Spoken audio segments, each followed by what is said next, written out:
Hoje, quarta-feira, a revista Sábado já está nas bancas e vamos também ao espaço habitual aqui no NAU. Comigo tenho Carlos Torres, é o editor executivo da revista Sábado. Muito bom dia, Carlos. E começamos precisamente pelo tema que faz a capa da edição desta semana da Sábado, a teia de negócios do cunhado de António Leitão Amaro, o ministro de Luís Montenegro. Há novos detalhes sobre este esquema. Bom dia. Realmente temos aqui um trabalho sobre todos estes negócios de Ricardo Leitão Machado, que casou com a irmã do Ministro da Presidência, António Leitão Amaro, e tem aqui vários negócios que estão sob suspeita.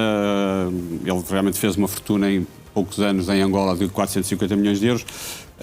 Agora está a ser é suspeito de burla qualificada em negócios, nomeadamente em negócios de carruagens para os caminhos de ferro de Angola e também em turbinas para o Ministério da Energia. Aqui, em relação a esta questão das turbinas, há aqui uma fraude de 200 milhões de dólares.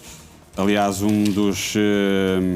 que era representante isto tem a ver também com uma empresa americana que é a General Electric, e o representante angolano, aliás, já foi detido nos Estados Unidos em 2023 e foi condenado um ano depois por um tribunal de júri de Nova Iorque por crimes de fraude e falsificação de documentos.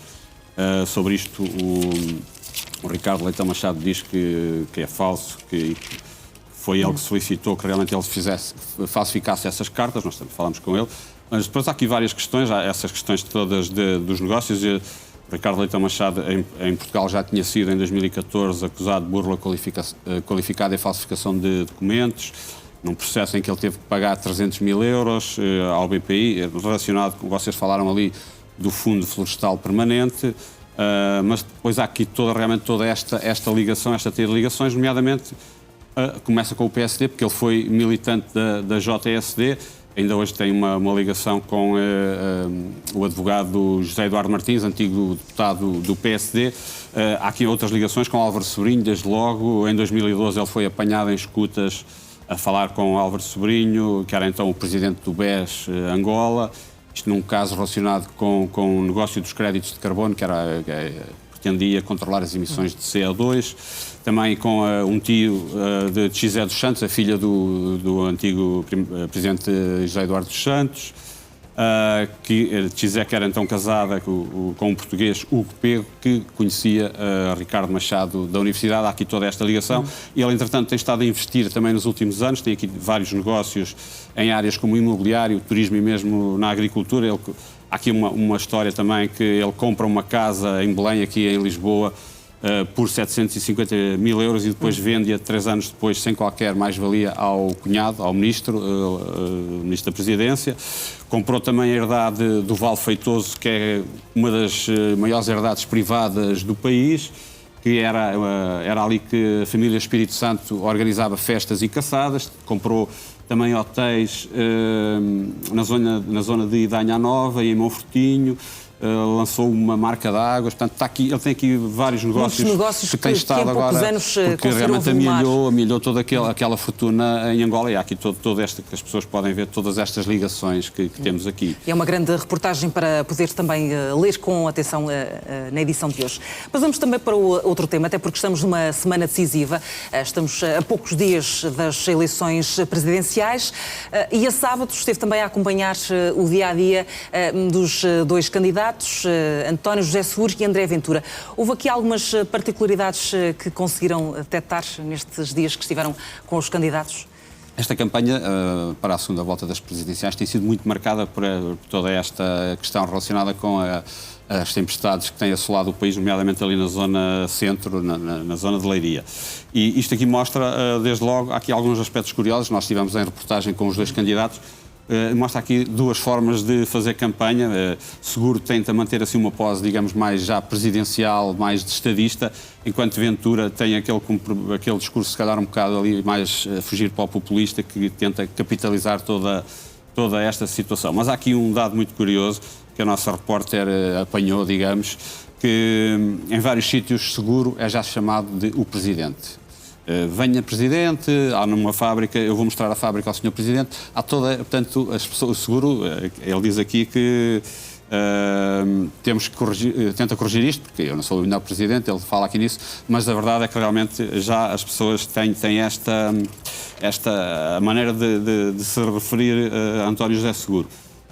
Em relação a toda esta situação que teve a ver com a tempestade, realmente há aqui uma forma diferente. Seguro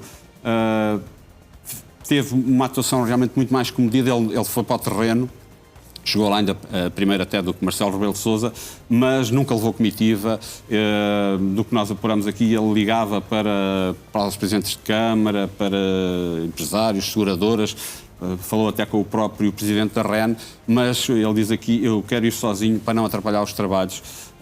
Foi esta, digamos, a sua forma. Já Ventura teve uma forma mais ativa, digamos, e por um lado houve pessoas que não gostaram muito. Houve pessoas a gritar, mas para que é que vem para aqui? Ao menos trouxe comida.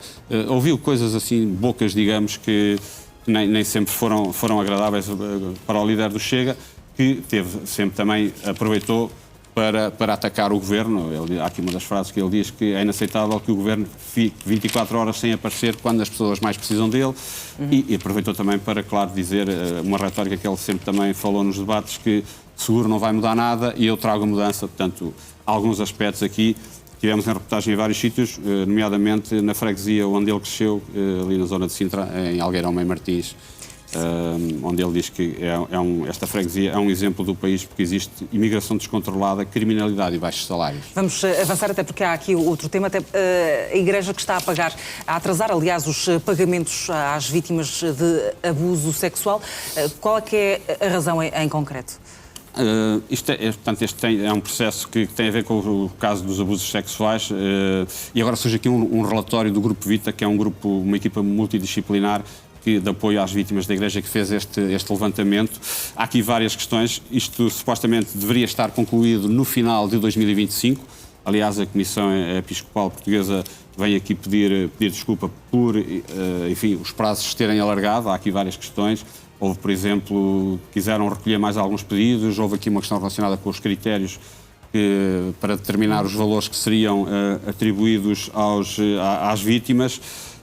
Nós falamos aqui com várias vítimas, que uma delas diz, por exemplo, não sei nem quando, nem quanto, nem sequer há ainda um intervalo de valores definido. Falaram que seria em setembro de 2025, depois passou para dezembro, entretanto para janeiro de 2026, e a verdade é que não recebemos ainda qualquer informação. Há aqui todo este atraso. Só queria aqui dizer isto. Estes são casos que, enfim, ocorreram sobretudo nas décadas de 60, 70 e 80, mais em contexto de sacristia e confessionário, mas também em residências paroquiais e seminários. Mas aqui, esta comissão tem aqui alguns casos engraçados, vou só aqui falar dois. A comissão desloca-se para falar com as vítimas. Há aqui um caso curioso, que eles foram aos Açores, a uma ilha diferente, onde terão ocorrido os abusos, porque a pessoa tinha medo que, se fosse na ilha dela, poderia gerar ali suspeitas, digamos. Vamos avançar rapidamente para o último tema, até porque o grupo 1143 estará a ser financiado por extremistas neonazis da Rússia ou também de outros países, nomeadamente da Alemanha e dos Estados Unidos. Sim, portanto, isto surge no âmbito daquela Operação Irmandade, que foi o desmantelamento da cúpula do Grupo 1143, foi agora no dia 20 de janeiro. Esta é considerada uma organização criminosa que é responsável pela prática de crimes de discriminação e incitamento ao ódio e à violência. Foram detidos 37 suspeitos, que, enfim, eles queriam criar uma milícia para causar uma guerra racial, já tinham mesmo treino paramilitar e, entretanto, nós agora fomos apurar que eles recebiam financiamento de realmente movimentos de extrema-direita do estrangeiro. Como tu estavas a dizer, de grupos neonazis da Alemanha, da Rússia e dos Estados Unidos. Nós, nesta reportagem, nós temos aqui que há neste momento 10 grupos de extrema-direita ativos em Portugal. O grupo 1143 foi o principal grupo aqui alvo desta investigação, mas há aqui outros que nós falamos aqui, o movimento Ermilar Lusitano, e também o Movimento Reconquista, que nós já temos falado aqui na sábado, que é liderado pelo militante anti-imigração Afonso Gonçalves, e que as autoridades estão a levar a sério. Vamos agora também avançar para o cartoon de Vasco Gargalo. Uma imagem também muito recente, nomeadamente por causa da tempestade, em que vemos o Primeiro-Ministro a lidar com a gestão de todas estas operações e também André Ventura a superar os ventos. Este cartoon surge então agora relacionado com toda esta situação que tem assolado o país. Vemos aqui Luís Montenegro aos comandos da Proteção Civil, na sala de comando da Proteção Civil, e o André Ventura surge aqui, diria, quase como um Adamastor ou um deus dos ventos, que está aqui a aproveitar toda esta situação para atacar o Luís Montenegro, e aqui na imagem temos o Luís Montenegro a transpirar, realmente... enfim, para tentar enfrentar e resolver estes problemas, e com o André Ventura sempre ali na sua pelgada. Não é?